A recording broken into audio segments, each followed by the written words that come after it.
आज हम लोग crystal field theory coordination compound में जो बॉन्डिंग में पिछले लेक्चर में हम लोगों ने वैलेंस बॉन्ड थ्योरी पढ़ा था, आज उसका दूसरा बॉन्डिंग है जिसमें वैलेंस बॉन्ड थ्योरी में ये समस्याएं थी। आज उसका जो है तुमको कि उसका जब तक मैग्नेटिक प्रॉपर्टी बिहेवियर पता नहीं हो तो उसका जो प्रिडिक्ट करना कि उसकी ज्योमेट्री यह कठिन हो जाती है। क्रिस्टल फील्ड थ्योरी इन सबों का तुमको उचित रूप में क्या कर सकता है, इसका बेहतर वे में उसका हाइब्रिडाइजेशन मेटल का उसका ज्योमेट्री इसको प्रिडिक्ट कर सकता है। तो इसका जो थ्योरी है क्रिस्टल फील्ड थ्योरी, पिछले जो जितने लेक्चर्स हैं तुमको ये सब राइट ऐप पर को प्ले स्टोर से डाउनलोड करके तुम सारे वीडियो लेक्चर्स को देख सकते हो।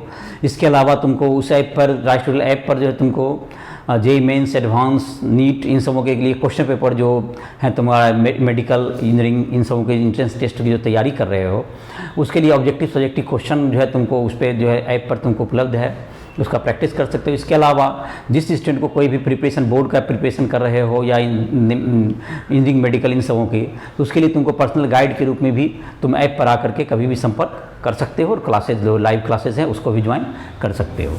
तो क्रिस्टल फील्ड थ्योरी क्या है तुम्हारा, इस थ्योरी के अनुसार कोऑर्डिनेशन कंपाउंड जो बनता है, coordination compound the bonding between metal and ligand is आयनिक। ये तुम्हारा उसमें जो है वैलेंस बॉन्ड थ्योरी में इसको कहा जाता है, वैलेंस बॉन्ड थ्योरी में इसको कोवेलेंट माना गया है। The bonding between metal and ligand is ionic. और ये तुमको क्या होगा, इट इज पॉइंट चार्ज होगा। तुमको ये जो तुम्हारा होगा ये point ligand considered as point charge. और जैसे जैसे लिगेंड तुमको नज़दीक आता है तो डीजेनरेसी जो डी ऑर्बिटल का होता है, डी ऑर्बिटल के जो पांचों ऑर्बिटल होते हैं वो उसकी एनर्जी सबके इक्वल होता है जिसको डिजेनरेट ऑर्बिटल कहते हैं। और as ligand approaches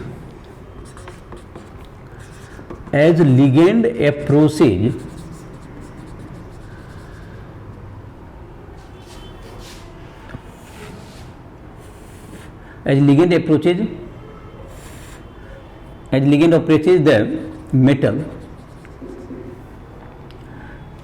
atom or ion, the degeneracy of d orbital, degeneration सबका जो एनर्जी होता है of d orbital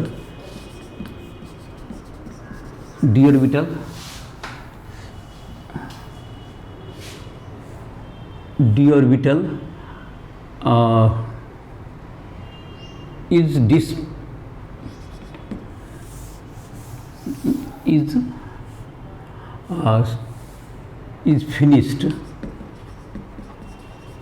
ये समाप्त हो जाएगा। डीजेनरेसी जो पांचों के जो एनर्जी होते हैं वो सेम होते हैं, वो समाप्त हो जाएगा। The orbital along the d orbital along axis feel more repulsion,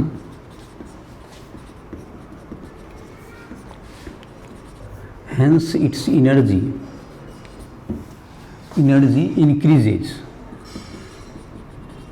increases, और the band gap, the energy gap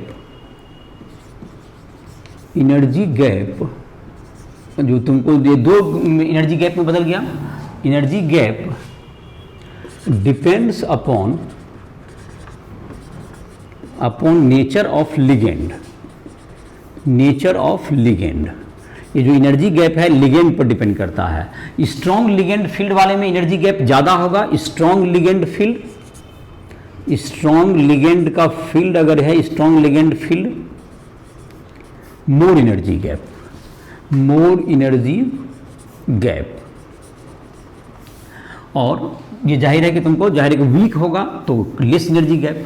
अब से देखो एनर्जी गैप क्या होता है तुमको, ये जो ऑर्बिटल है इसमें दो ऑर्बिटल जो होता है तुमको that is d x square y square और डी जेड स्क्वायर, ये तुमको एक्सिस के अलोंग होता है तो इसकी एनर्जी ज़्यादा हो जाएगी।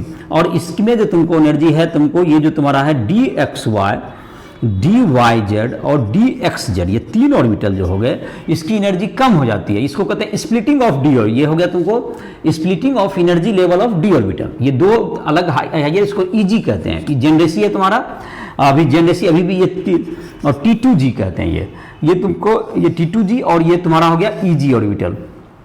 और इन दोनों की तीनों की एनर्जी इक्वल होगी और इसकी एनर्जी ज़्यादा होगी और इसके बीच में एनर्जी गैप में क्या होगा, स्प्लिटिंग हो जाएगा। स्प्लिटिंग है तुमको, ये एनर्जी गैप हो गया इसके बीच में, इसके बीच में ये क्या होगा तुमको एनर्जी गैप, ये एनर्जी गैप हो गया। ये एनर्जी गैप ज़्यादा होगा अगर स्ट्रॉन्ग लिगेंड फील्ड है और एनर्जी गैप कम होगा अगर लिगेंड फील्ड स्मॉल है, वीक लिगेंड फील्ड तो एनर्जी गैप लेस।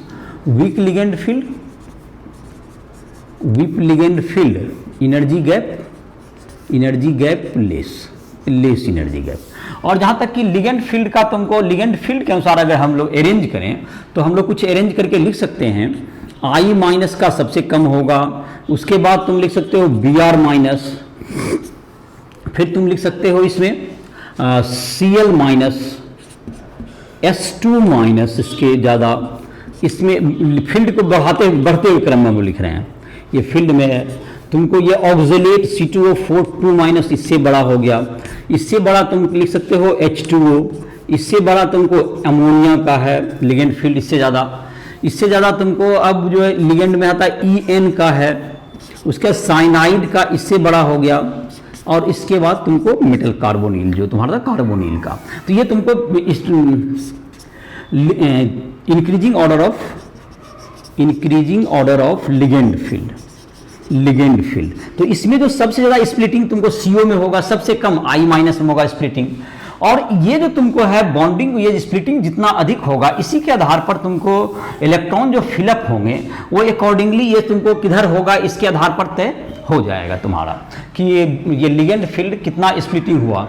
ये जो डी ऑर्बिटल का जो स्प्लिटिंग लिगेंड के अनुसार जैसे से अप्रोच करते हैं तो डी जो है तुमको T2G और EG दो ऑर्बिटल दो तरह के एनर्जी लेवल में बढ़ जाएंगे और जो जिसकी एनर्जी ज़्यादा होगी और उन दोनों के बीच का जो एनर्जी गैप है वो डिपेंड करता है लिगेंड के फील्ड पर। और लिगेंड के फील्ड अगर अधिक होंगे लिगेंड तो अधिक ज़्यादा होगा लिगेंड फील्ड, तो जो स्प्लिटिंग है वो ज़्यादा होगा। और जहाँ तक कि लिगेंड का यहाँ पर लिखा हुआ I माइनस का सबसे कम है, उसके बाद Br माइनस, उसके बाद इसे SCN माइनस भी होता है उसके बीच में, फिर क्लोराइड है, फिर तुमको OH माइनस भी आता है, F माइनस के बाद तुमको OH माइनस भी लिख सकते हो, F माइनस के आगे OH माइनस के बाद तुमको C2O4 माइनस, उसके बाद NH3 है, NH3 के बाद वाटर है, वाटर के बाद तुम्हारा जो है EN है और साइनाइड और CO। ये सब तुमको ये सब स्ट्रॉन्ग लिगेंड फील्ड, अमोनिया वगैरह से ये सब स्ट्रॉन्ग लिगेंड फील्ड में आ जाते हैं सब। और जैसे जैसे वीक होता जाएगा और ये जो तुम्हारा जैसे जैसे स्ट्रॉन्ग फील्ड आते जाएगा ये तुमको स्प्लिटिंग भी बढ़ता जाएगा। और ये जो ऑक्टाहेड्रल कॉम्प्लेक्सेज में हम लोग देखेंगे, पहले ऑक्टाहेड्रल कॉम्प्लेक्सेज में ये स्प्लिटिंग ज़्यादा होता है। In octahedral complex the splitting is more और टेट्राहेड्रल कॉम्प्लेक्स में ये स्प्लिटिंग कम होता है, 4/9 होता है तुमको। ऑक्टाहेड्रल के तुलना में टेट्राहेड्रल में ये जो स्प्लिटिंग है वो कम होता है। तो यहाँ पर अब हम लोग इलेक्ट्रॉन को अगर फिलअप करेंगे इस चीज़ को एक एग्जाम्पल के द्वारा, अब इसको देखो फिलअप करने में ही इसको एक एग्जाम्पल लेके देखें तो इस घटना को हम लोग उसका हाइब्रिडाइजेशन निकालने में, जैसे पिछले लेक्चर में हम लोगों ने जिस कंपाउंड का देखा था तो उसकी मैग्नेटिक प्रॉपर्टी हमको पता थी, इसलिए हम लोग उसका डिटरमाइन कर रहे थे। जैसे कि एक एग्जाम्पल में देखा होगा तुमको मैग्नेटिक प्रॉपर्टी में अगर गलत लिख देंगे तो उसकी ज्योमेट्री भी क्या हो जाती है, रॉन्ग हो जाती है, जैसा कि तुमने पिछले क्लास में देखा भी होगा। तो अभी जो देख रहे हैं हम लोग, इसमें जो कर रहे हैं हम लोग, ये तुमको अब देखते हैं इसमें इसका यूज करके, क्रिस्टल फील्ड का यूज करके प्रिडिक्ट करते हैं ज्योमेट्री, उसके मैग्नेटिक प्रॉपर्टी और सारे प्रिडिक्ट हो जाएंगे। तो ये जो कंपाउंड है जैसे CONH3 इसका हम लोगों ने पिछले लेक्चर में भी वैलेंस बॉन्ड थ्योरी में जिक्र किया था, लेकिन उसमें मैग्नेटिक प्रॉपर्टी हमको पता था इसीलिए कर पाए। यहाँ ऐसी कोई रिक्वायरमेंट नहीं होगी, किसी भी पहले से एजम्पशंस की जरूरत नहीं है, या एजम्पशन या पिछले नॉलेज की जरूरत नहीं पड़ेगी। सिर्फ आपको लिगेंड फील्ड जो है स्ट्रॉन्ग और वीक ये पता हो तो हम लोग उसके ज्योमेट्री को प्रिडिक्ट कर सकते हैं। तो जैसा कि यहाँ पर अभी देखते हैं, तो लिगेंड फील्ड जो तुमको है क्रिस्टल फील्ड के आधार पर CONH3 3+, इसकी ज्योमेट्री को प्रिडिक्ट करना है आपको। देखिए इसका निकाल लीजिए पहले ऑक्सीडेशन नंबर 0 × 6 = +3, x = +3, तो ये CO3+, तो CO 27 हो गया, ये हो गया आर्गन 18, 4s2 3d 7, अब है CO3+, आर्गन 18 और 3d 6 हो गया, ये तुम्हारा 4s का चला गया, ये तुम्हारा ये और 3d में 6 हो गया। अब यहाँ पर देखिए इलेक्ट्रॉन, यहाँ T2G, यहाँ पर ये जो तुमको NH3 जो है ये तुमको लिगेंड के प्रभाव से ये 3 ऑर्बिटल में ये बट जाएंगे, और ये T2G और ये तुमको 2 ऑर्बिटल EG के बनेंगे, और ये जो तुमको है ऑक्टाहेड्रल कॉम्प्लेक्स का स्प्लिटिंग है, ये तुमको ऑक्टाहेड्रल कॉम्प्लेक्स में स्प्लिटिंग हो रहा है, 6 का है तो ऑक्टाहेड्रल ही होगा, तो डेल्टा O हो गया ये। और energy gap between T2, energy gap that's equal to energy of EG minus energy of T2G। अब यहाँ तक जहाँ तक की रहा कि ये NH3 जो लिगेंड हैं, NH3 स्ट्रॉन्ग लिगेंड फील्ड में आता है, तुमको अभी देखोगे तुमको वीक के बाद बहुत स्ट्रॉन्ग के रेंज में आ जाता है ये। तो यहाँ पर क्या है, जब इलेक्ट्रॉन हमको 6 इलेक्ट्रॉन भरने हैं, तो 6 इलेक्ट्रॉन भरने के पहले इसको अरेंजमेंट को देखते हैं। तो 3 इलेक्ट्रॉन पहले तो हुम्स रूल के मुताबिक इसमें 1 इलेक्ट्रॉन भराया, इसमें भी 1 भरा गया और इसमें भी 1 भरा गया। अब जब हमको 6 इलेक्ट्रॉन, चौथा इलेक्ट्रॉन भरने के लिए यहाँ पे 2 उपाय है। या तो आप इसका अगर एनर्जी गैप ये तुमको ज़्यादा है तो यहाँ पर एनर्जी, यहाँ भी एनर्जी चाहिए ज़्यादा अगर भरने के लिए, या दूसरा है कि यहाँ पेयरिंग अप कीजिए। तो पेयरिंग के लिए एनर्जी चाहिए डेल्टा पेयरिंग, एनर्जी जो कि पेयरिंग में भी तुमको रिपेल करे तो उसके लिए भी एनर्जी चाहिए, और ये तुमको स्प्लिटिंग में यहाँ भी एनर्जी चाहिए। अगर डेल्टा ओ ग्रेटर देन हो जाए, डेल्टा ओ ग्रेटर देन तुमको डेल्टा पेयरिंग, पेयरिंग के लिए जो एनर्जी है, तो पेयरिंग करना क्या होगा, आसान होगा। तो इसमें जो है तुमको डेल्टा पेयरिंग, तो पेयरिंग इज इजी। तो यहाँ for strong ligand field, for strong ligand like NH3 pairing is favored,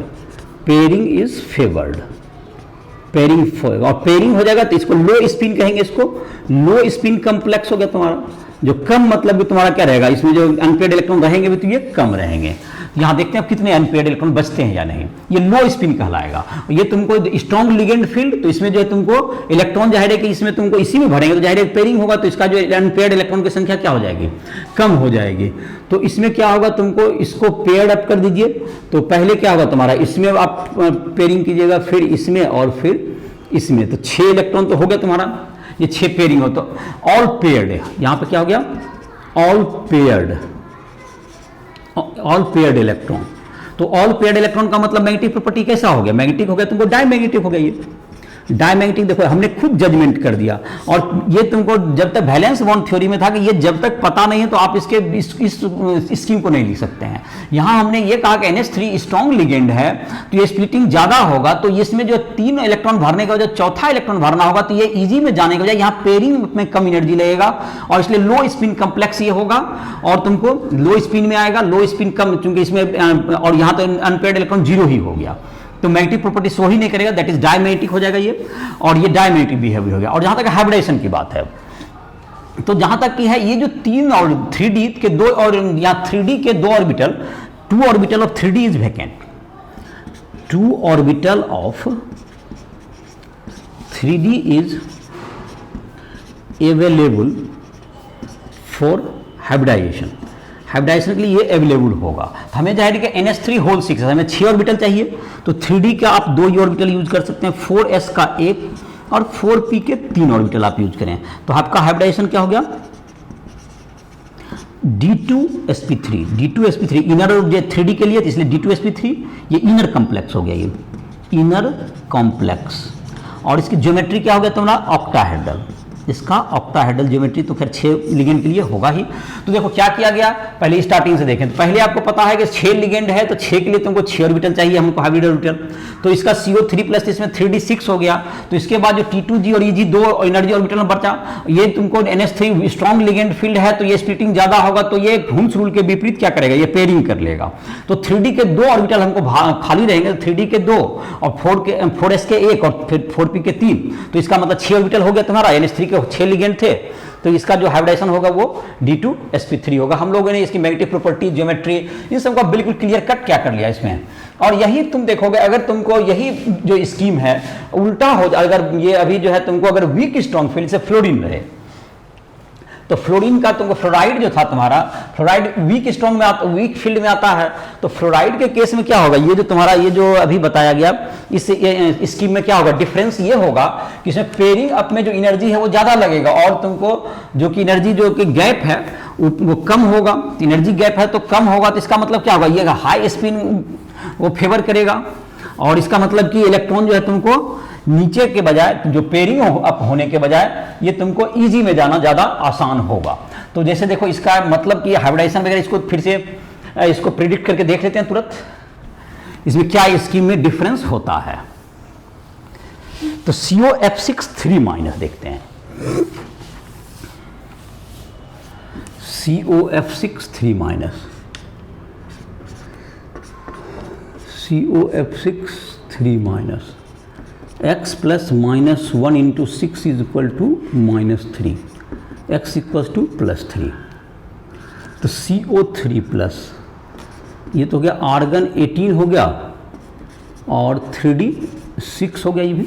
अब देखो इसमें क्या होगा, ये तुमको फ्लोरीन है या फ्लोराइड है, तो इसमें जो तुमको है कि एक इलेक्ट्रॉन भरिए, फिर एक यहाँ भरिएगा। और अब की बार क्या होगा, ये एनर्जी गैप कम है, तो एनर्जी गैप कम है तो ये डेल्टा ओ कम होगा, वीक फील्ड है, वीक लिगेंड F-, तो डेल्टा ओ जो है तुमको लेस देन डेल्टा पेयरिंग होगा इस बार, डेल्टा पेयरिंग। तो पेयरिंग तो इसका मतलब क्या होगा, तुमको इसको कहाँ जाना होगा, तुमको ऊपर जाना ही आसान होगा। तो ये तुमको एक इलेक्ट्रॉन इसमें और एक इलेक्ट्रॉन इसमें चला जाएगा, और ये 6 भरना है तो एक तुमको क्या हो जाएगा, एक पेयरिंग अप हो जाएगा। तो ये हाई स्पिन हो गया तुम्हारा, इसमें तुमको ज़्यादा इलेक्ट्रॉन मिलेंगे, तो ये हाई स्पिन कहलाएगा, हाई स्पिन, ज़्यादा मैग्नेटिक मोमेंट तुमको इसमें मिलेगा, 4 अनपेयर्ड इलेक्ट्रॉन इसमें मिल जाएंगे। और एक मिनट, अब जहाँ तक कि इसके हाइब्रिडाइजेशन की बात रही, तो मैग्नेटिक प्रॉपर्टी क्या हो गया इसका, ये पैरामैग्नेटिक अनपेयर्ड इलेक्ट्रॉन है इसमें, अनपेयर्ड इलेक्ट्रॉन होने के कारण ये पैरामैग्नेटिक हो गया। हाइब्रिडाइजेशन की बात करते हैं, यहाँ पे 3D में तो सारे ऑर्बिटल भरे हुए हैं, 3D में कोई भी 3D electron, 3D orbital is not vacant for lone pair, 3D orbital is not vacant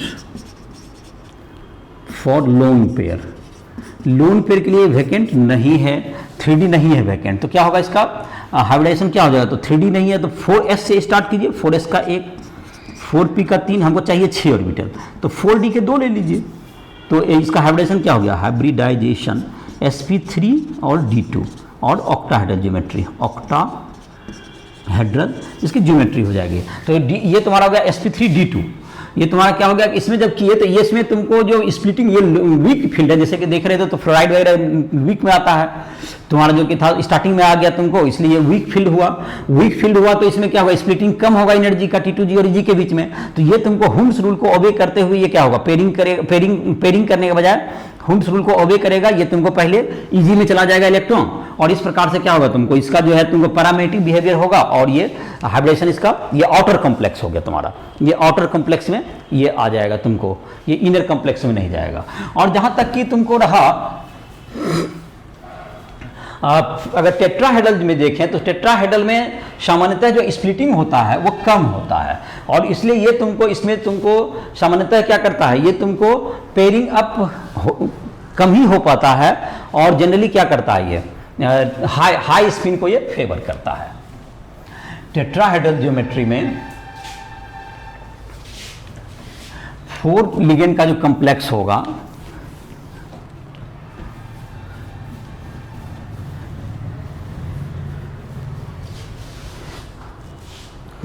delta T जो टेट्राहेड्रल कॉम्प्लेक्स होगा, डेल्टा टी जो स्प्लिटिंग ऑफ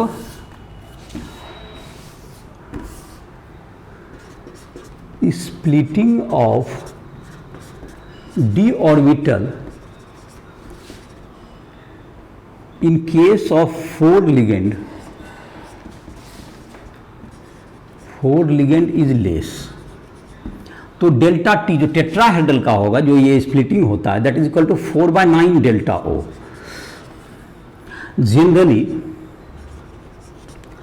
जनरली क्या होगा, इट ओबेज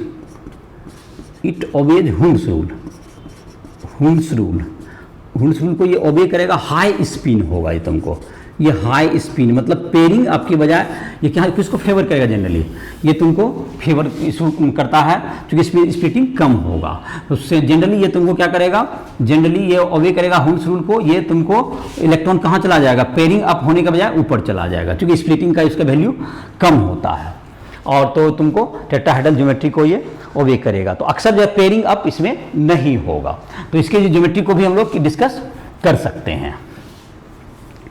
जहां तक कि क्रिस्टल फील्ड है, तुमको इसका जो कलर का है, क्रिस्टल फील्ड तुम्हारा जो है कलर को भी बेहतर वे में प्रिडिक्ट करता है, मैग्नेटिक प्रॉपर्टी को भी प्रिडिक्ट करता है। कलर क्यों ये शो करता है, देखो कॉम्प्लेक्स जो तुम्हारा है कोऑर्डिनेशन कंपाउंड, ये कलर्ड होते हैं। और जनरली ये कलर्ड क्यों होते हैं, जो अक्सर हम लोग देखते हैं डी ब्लॉक के कंपाउंड के बारे में भी कहते हैं कलर होते हैं, कलरफुल होते हैं। तो ये तुमको जो कलर का भी जो कंसेप्ट है, ये स्प्लिटिंग ऑफ डी ऑर्बिटल से ही जुड़ा हुआ है। तो क्रिस्टल फील्ड जो तुमको कलर ऑफ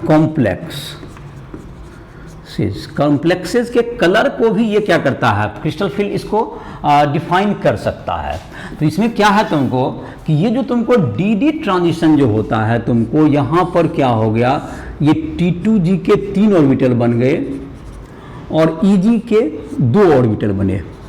इसके बीच में जो एनर्जी का गैप है, ये जो एनर्जी गैप है, ये एनर्जी गैप के लिए ये एनर्जी चाहिए electron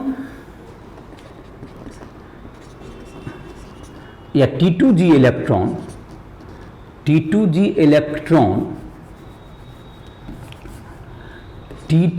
electron accept energy from radiation, from visible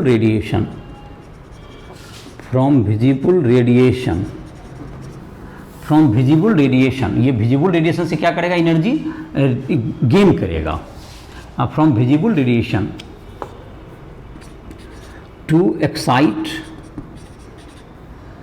EG orbital, EG orbital में ये जाने के लिए क्या होगा, ये एक्साइटेड हो जाएगा इस हिसाब से EG ऑर्बिटल। और इस प्रकार इसको हम लोग DD ट्रांजिशन भी कहते हैं, DD ट्रांजिशन भी इसी बात को हम लोग कहते हैं, डी ट्रांजिशन। तो इसके लिए अगर तुमको चाहिए, अगर स्प्लिटिंग ज़्यादा होगा, अगर डेल्टा तुमको स्ट्रॉन्ग लिगेंड फील्ड अगर है, स्ट्रॉन्ग लिगेंड फील्ड, तो डेल्टा ओ जो डेल्टा तुम्हारा क्या होगा, more, delta is more. So absorption of less wavelength radiation, कम रेडिएशन को, जैसे E इक्वल टू क्या होता है, डेल्टा बराबर hc/λ हो जाएगा। अगर ये ज़्यादा है स्प्लिटिंग, तो स्ट्रॉन्ग फील्ड में ये लेमडा क्या होगा, ये ऑब्जॉर्ब लेस करेगा, तो इसका जो है तुमको कंप्लीमेंट जो वेवलेंथ एब्जॉर्ब होगा, इसका कंप्लीमेंट्री कलर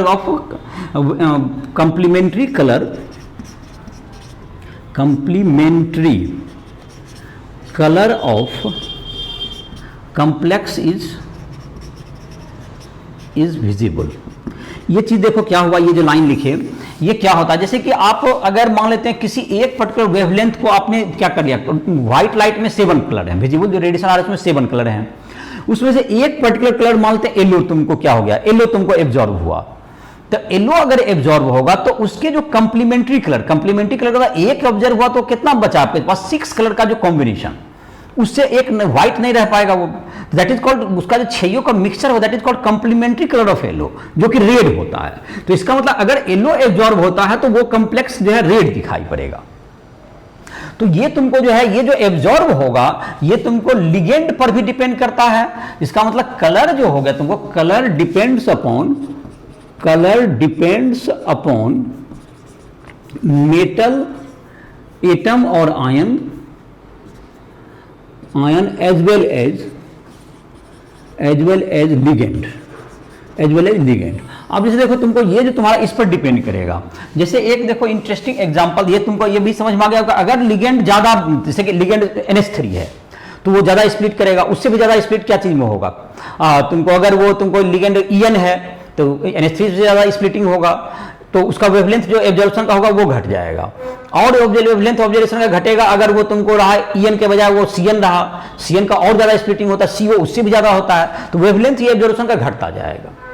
वेवलेंथ का ये एब्जॉर्प्शन का जो वेवलेंथ है वो कम होता जाएगा, जैसे जैसे स्प्लिटिंग बढ़ता जाएगा, लिगेंड फील्ड बढ़ता जाएगा तो वेवलेंथ कम होता जाएगा। और लिगेंड फील्ड अगर कमजोर वीक होता जाएगा, जैसे क्लोराइड है, फ्लोराइड है, ब्रोमाइड है, तो इन सबों में कम वेवलेंथ वाले, ज्यादा वेवलेंथ वाले जो के हैं रेडिएशन जो रेड के रेंज में होंगे वो सब एब्जॉर्ब होंगे और उसका जो कंप्लीमेंट्री कलर है उसका दिखेगा। जैसे देखो एक और चीज देखते हैं, CuSO4 जो होता है सिंपली एनहाइड्रस, जिसमें पानी नहीं है, इसमें कोई लिगेंड नहीं है, तो ये कलरलेस होता है, ये कलरलेस। और जानते हो CuH2O6 CuH2O4 SO4 ये तुमको ब्लू कलर का होता है, ये ब्लू कलर बनाता है। तो ब्लू कलर का ये तुमको बनाएगा, तो ये जो तुमको लिगेंड में जब ये इसमें डी स्प्लिटिंग होने लगेगा, Cu2+ है तो Cu2+ में ये तुमको जो डी में तुम्हारा होगा एक खाली होगा, वहां पर क्या होने लगेगा, ये तुमको डी ट्रांजिशन होने लगेगा, इसमें डी ट्रांजिशन, और इसलिए ये तुमको कलर ब्लू कलर का दिखाएगा कॉम्प्लेक्स।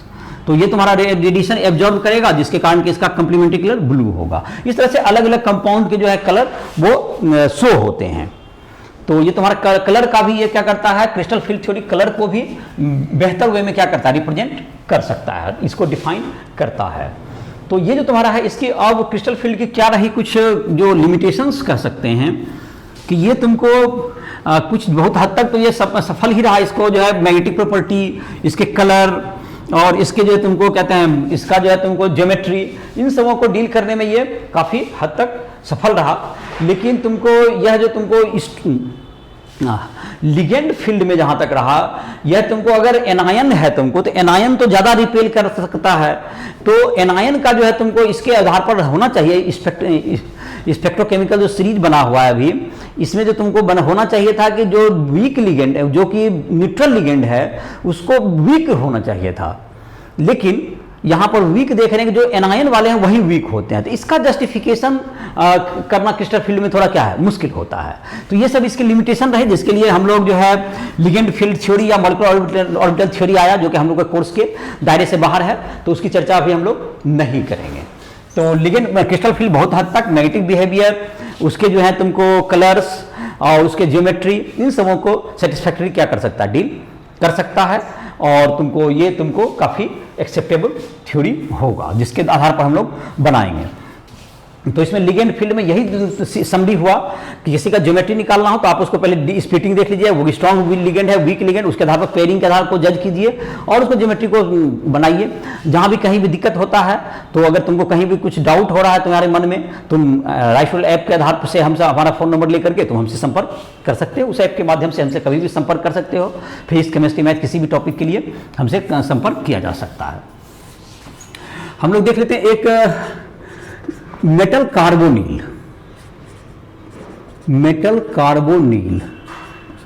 तो ये तुमको होता है मेटल और CO का bond, metal bonded with CO, carbon monoxide, CO to form metal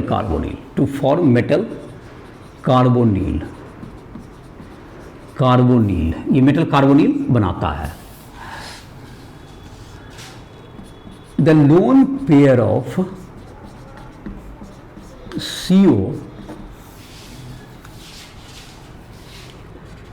is present in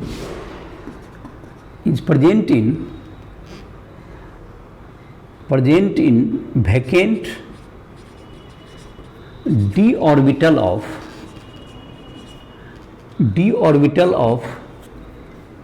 metal form sigma bond. Pi bond is formed due to presence of metal electron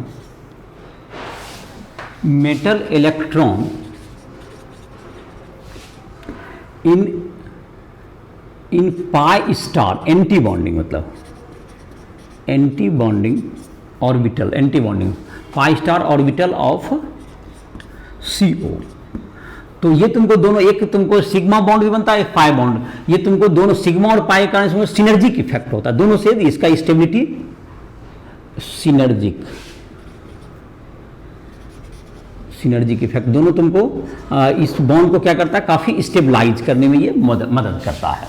ये stabilise the bond, ये तुमको क्या करता है, एक sigma bond बना जो कि जिसमें क्या हो गया, CO के जो लोन पेयर हैं वो तुमको मेटल के जो है हाइब्रिड ऑर्बिटल में रहेंगे, तो ये तुम्हारा एक हो गया। दूसरा, मेटल के जो इलेक्ट्रॉन होते हैं वो तुमको CO के एंटी बॉन्डिंग, जो तुम्हारा CO में तुम्हारा एंटी बॉन्डिंग पाई का जो बॉन्डिंग है वो खाली होता है, क्योंकि इसके पास कितना इलेक्ट्रॉन हो गया, 14 इलेक्ट्रॉन है।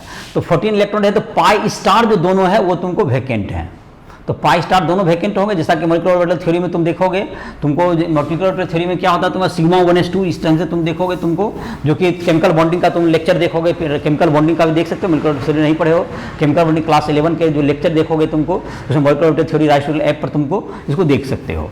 तो ये तुमको 14 इलेक्ट्रॉन के लिए दो पाई स्टार के दोनों जो ऑर्बिटल होंगे एंटी बॉन्डिंग के वो वैकेंट होते हैं, उसमें मेटल के इलेक्ट्रॉन रहेंगे तो वो पाई बॉन्डिंग का फॉर्मेशन करेगा, ये सिनर्जिक। और जहां तक कि यहाँ पर तुमको रहा, तुमको जैसे कि है जो निकेल है, जैसे NiCO4, तो इसमें चार लिगेंड है, तो चार होंगे तो क्या होगा, इसका ज्योमेट्री टेट्राहेड्रल होगा। तुमको FeCO5 ये हो गया तुमको ट्राइगोनल बाई पिरामिडल, ये तुमको ट्राइगोनल बाई पिरामिडल ये शेप हो जाएगा इसका पिरामिडल। जैसे CrCO6 ये ऑक्टाहेड्रल ज्योमेट्री 6 है, तो इसका ऑक्टाहेड्रल ज्योमेट्री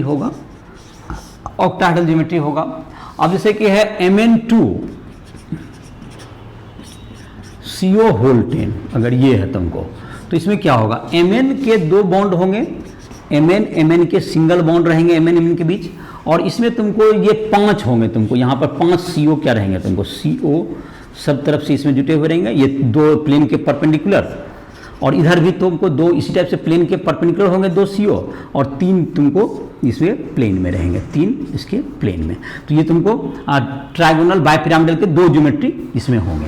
और इसी तरह से तुमको कोबाल्ट का है, जैसे CO2 और कार्बन का अगर 8 है, तो इसमें तुमको दो जो होते हैं कोबाल्ट के दो एटम हैं, इसके बीच में 2 कार्बन मोनोऑक्साइड के मॉलिक्यूल यहाँ पर रहेंगे, और तुमको एक के पास अब तुमको 3 रहेगा, यहाँ पर इधर भी 3 इधर भी 3 CO क्या रहेगा, कनेक्टेड रहेंगे, और इस तरह से ज्योमेट्री में ये सिचुएटेड रहते हैं। ये मेटल कार्बोनेट जो है तुमको काफ़ी इंपॉर्टेंट कंपाउंड होता है, बहुत से ये तुमको ये भी यूजफुल होते हैं।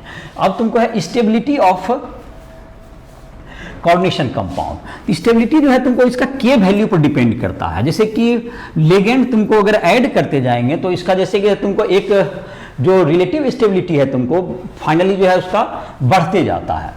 जैसे कि तुमको अगर CU के केस में देखें, जिसका डाटा सहित तुम्हारे बुक में है, उसी की चर्चा कर दे रहे हैं, उसी समझने में तुमको हेल्प भी होगी। और चिलेटिंग लिगेंड अगर जुटा हुआ रहे तो सामान्य लिगेंड के तुलना में उसका स्थायित्व क्या होता है, ज़्यादा होता है। चिलेटिंग लिगेंड का तुमको जो स्टेबिलिटी होता है वो ज़्यादा होता है जनरल जो मोनोडेंटेड लिगेंड वगैरह है उसके कंपेरिजन में। जो चिलेटिंग लिगेंड जो कि डाइडेंटेड पॉलीडेंटेड लिगेंड जो है तुमको ज़्यादा स्टेबल कॉम्प्लेक्स बनाता है। तो ये जो हमारा है कोऑर्डिनेशन कंपाउंड का जो है तुमको स्टेबिलिटी की अगर चर्चा करें तो उसके कॉपर का जो अमोनिया के साथ तुमको जो बॉन्ड बनते जाता है, मेटल और लिगेंड का जो बॉन्ड बनते जाएगा एक एक करके, उसके जो के वैल्यू तुम्हारा दिया जो कांस्टेंट है तुम्हारा इक्विलिब्रियम कांस्टेंट, उसके भी वैल्यू दिए हुए हैं। तो उसके आधार पर हम लोग इसको स्टेबिलिटी ऑफ कॉम्प्लेक्सेस, इसका स्टेबिलिटी क्या होगा? Cu प्लस NH3, इससे बन जाएगा CuNH3 ये प्लस, इसका तुमको जहाँ तक K1 होगा तो ये प्रोडक्ट का कॉन्सेंट्रेशन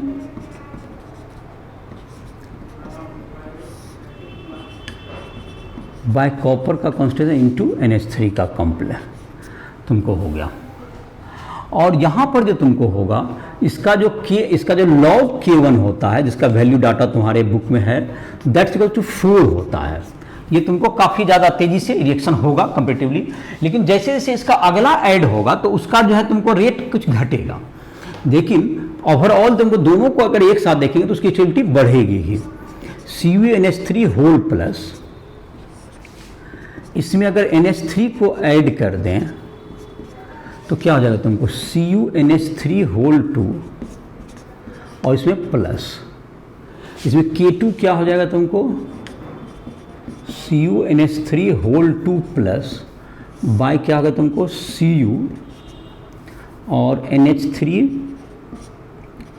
प्लस और इधर NH3, और ये log K2 का जो वैल्यू हो गया दैट इज इक्वल टू, ये 4 था, ये तुमको 3.2 हो जाएगा। ये log इसका K2 का 3.2। इसी तरह से अगर तुमको जो कि अगला मॉलिक्यूल ऐड होगा तीसरा, तो K3 तुम्हारा, K3 का क्या हो जाएगा CuNH3 होल 2 और ये प्लस और प्लस NH3 होगा, तो ये तुमको हो जाएगा CuNH3 का होल 3 और ये प्लस।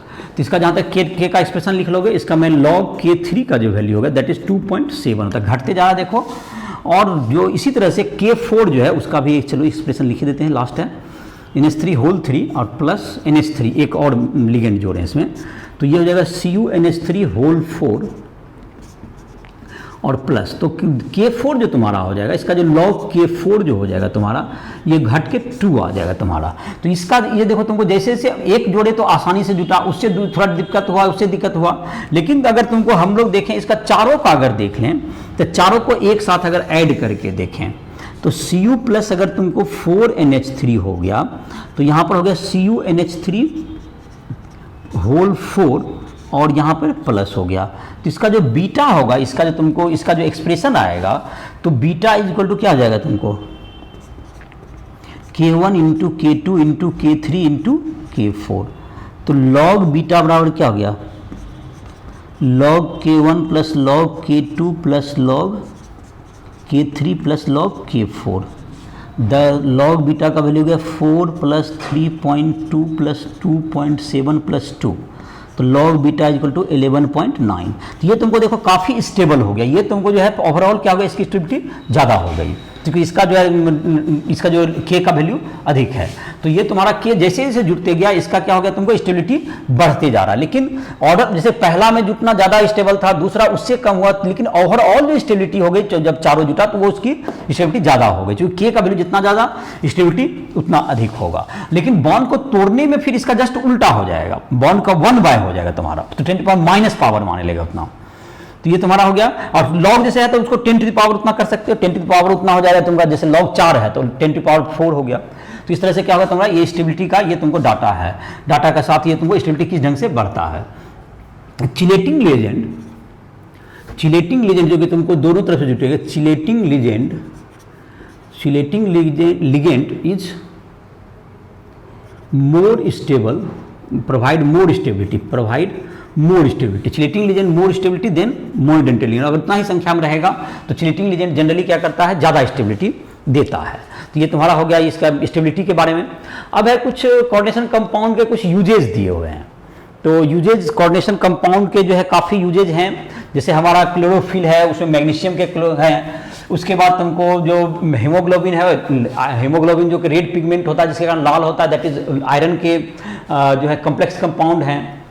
उसी तरह से तुमको कोबाल्ट तुम्हारा जो है कोबाल्ट, विटामिन B12 कोबाल्ट के तुम्हारा क्या है जो है कॉम्प्लेक्सेज हैं।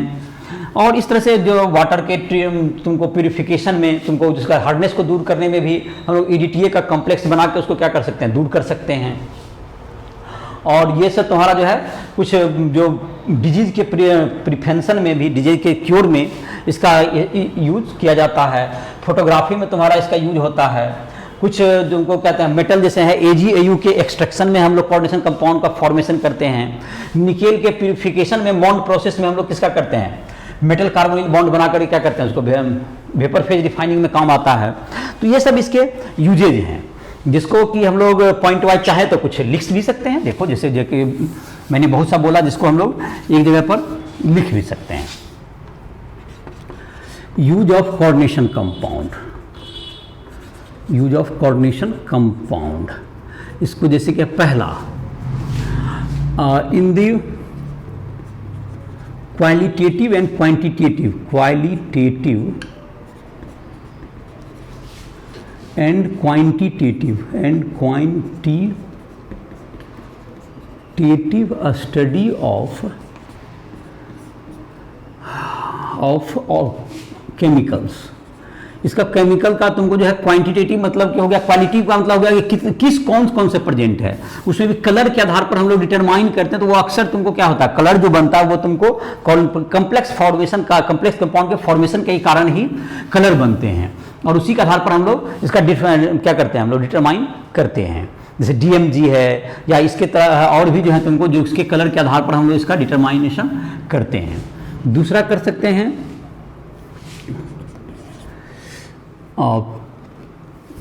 Hardness of water, remove hardness of water, hardness of water, इसमें काम करता है Na2EDTA, Na2EDTA इसके द्वारा, जो कि Ca2+ और Ca2+ और Mg2+ का अलग अलग स्टेबिलिटी होता है। इसके आधार पर इसको हम लोग डिफाइन भी कर पाते हैं कि ये Ca2+ है या Mg2+ है। तीसरा कह सकते हो तुमको मेटल का, तुमको जो है ये तुमको मेटल के क्या कहेगा तुमको, एक्सट्रैक्शन ऑफ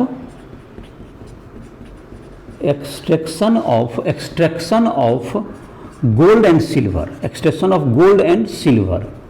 तो गोल्ड एंड सिल्वर का तुमको एक्सट्रैक्शन में भी काम आता है तुमको। जैसे क्या करते हैं हम लोग, CnAg या Au, इसको M कहें, अगर गोल्ड सिल्वर को M कह दें प्लस Cn- देते हैं इसमें, तो क्या बनता है तुमको MCn2 और माइनस बन जाता है। और तुमको यहाँ पर क्या हो जाता है, तुमको MCn2 माइनस है, मेटल AgAu हुआ MCn2 और ये माइनस हो गया। इसको Zn से जब हम लोग रिप्लेस कर देते हैं तो यहाँ पे क्या हो जाता है, M तो बाहर आ जाएगा तुमको, और प्लस Zn Cn4 ये 2 माइनस, ये M बराबर हो गया AgAu। इसके तुमको मेटलर्जी में, AgAu के मेटलर्जी में ये स्टेप काम आता है। ये तीसरा हो गया तुम्हें।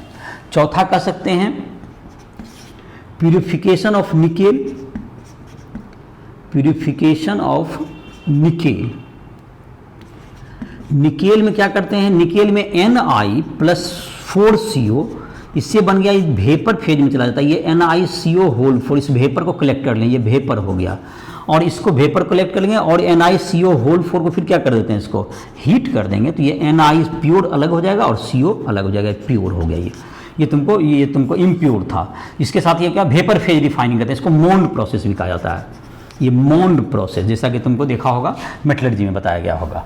ये तुम्हारा हो गया। पांचवा है, तुमको कह सकते हो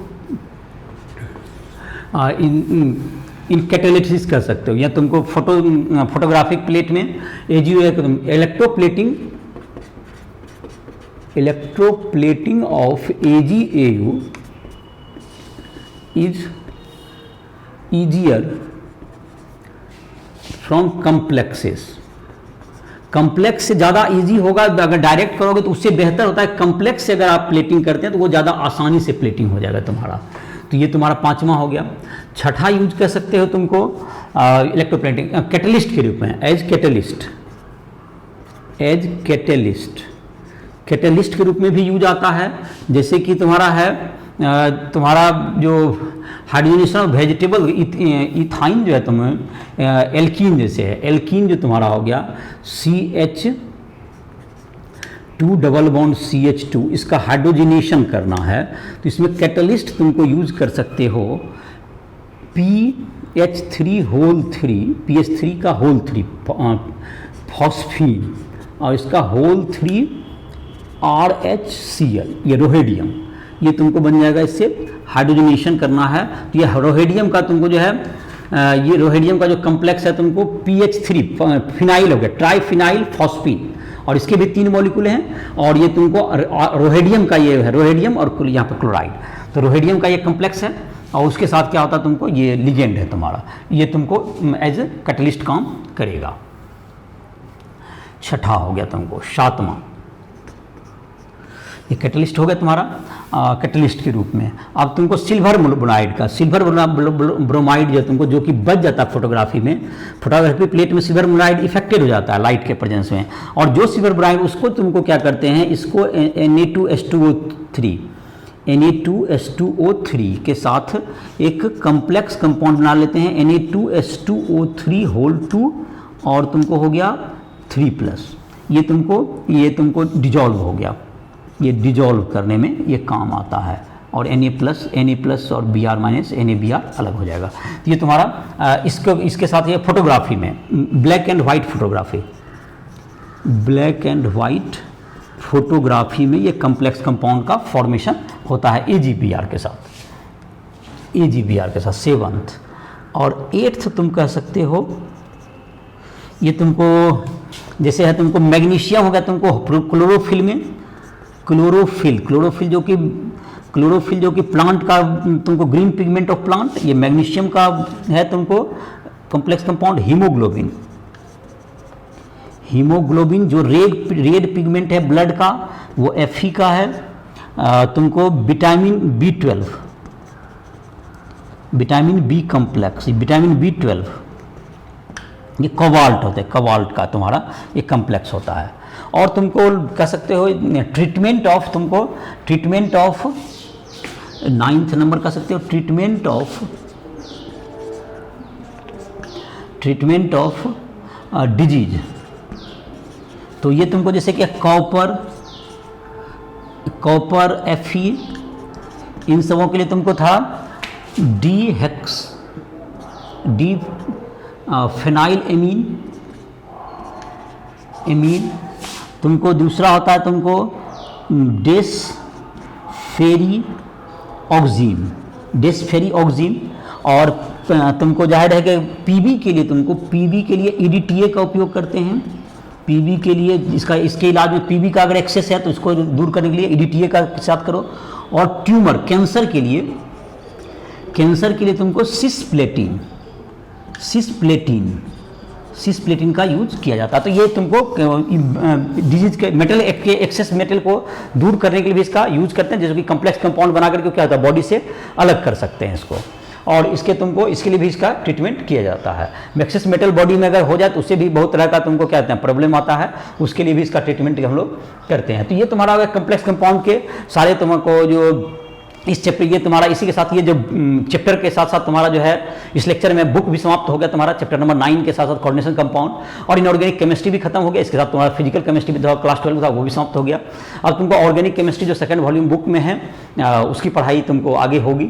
तुमको जो एक्सरसाइज वगैरह के क्वेश्चन हैं, इन टेक्स्ट क्वेश्चन है NCERT के दिए हुए, या किसी और भी बुक से बनाना चाहते हो या तुमको और भी क्वेश्चन का प्रैक्टिस करना है जिनको ऑब्जेक्टिव वगैरह का, तो उसके लिए तुम राइटफुल ऐप को प्ले स्टोर से डाउनलोड करके उसमें तुम आ सकते हो।